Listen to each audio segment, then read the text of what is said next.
এই গাইস, আসসালামু আলাইকুম। সকলে কেমন আছেন? আশা করছি সকলে বেশ ভালোই আছেন। তো এখন বিকাল বেলা, আকাশটা একটু মেঘলা। তো আমাদের ছাদের উপর একটা সরু প্যানেল আছে।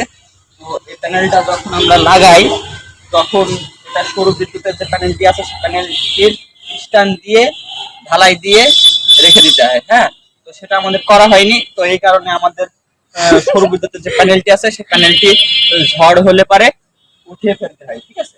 তো আমাদের সৌর বিদ্যুতের যে তার ছিল, যে বড় যে তারটা ছিল, সেই তারটা নষ্ট হয়ে গেছে। এই যে সৌর বিদ্যুতের যে তারটা, সেই তারটা নষ্ট হয়ে গেছে। এই তারটা চেঞ্জ করেছে। ঠিক আছে।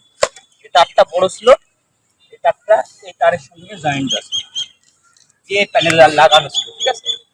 ক্যামেরা কিনে এসো। এই তারটা নষ্ট হয়ে গেছে। তো যে কারণে আমাদের সৌর বিদ্যুতের প্যানেল এখন তার খুলে তারপরে প্যানেলটি নিয়ে ওই সিঁড়িঘরে রাখতে হচ্ছে। ঠিক আছে। আমি এখন প্যানেলে যে তারটি আছে, এদিকে এদিকে আছে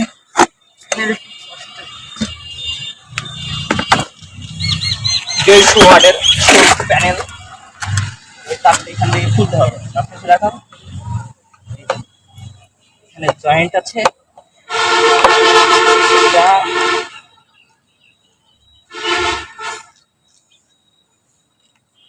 রাতে যদি ঝড় আসে, তো এই কারণে খুলে থাকবো।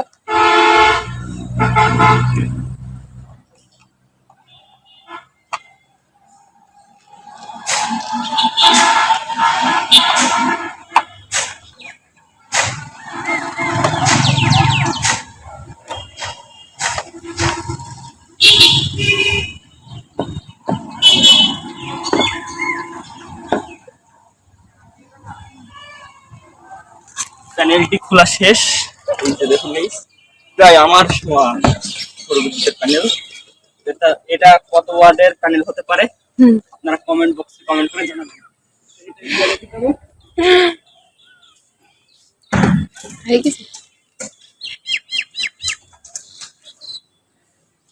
আবার আগামীকাল সকালবেলায় ওখানে স্ক্রু ড্রাইভার দিয়ে জয়েন্ট দিয়ে রেখে দেবো। তো ভিডিও করে আপনাদের দেখালাম। ভিডিওটি ভালো লাগলে অবশ্যই লাইক কমেন্ট শেয়ার করবেন। ধন্যবাদ।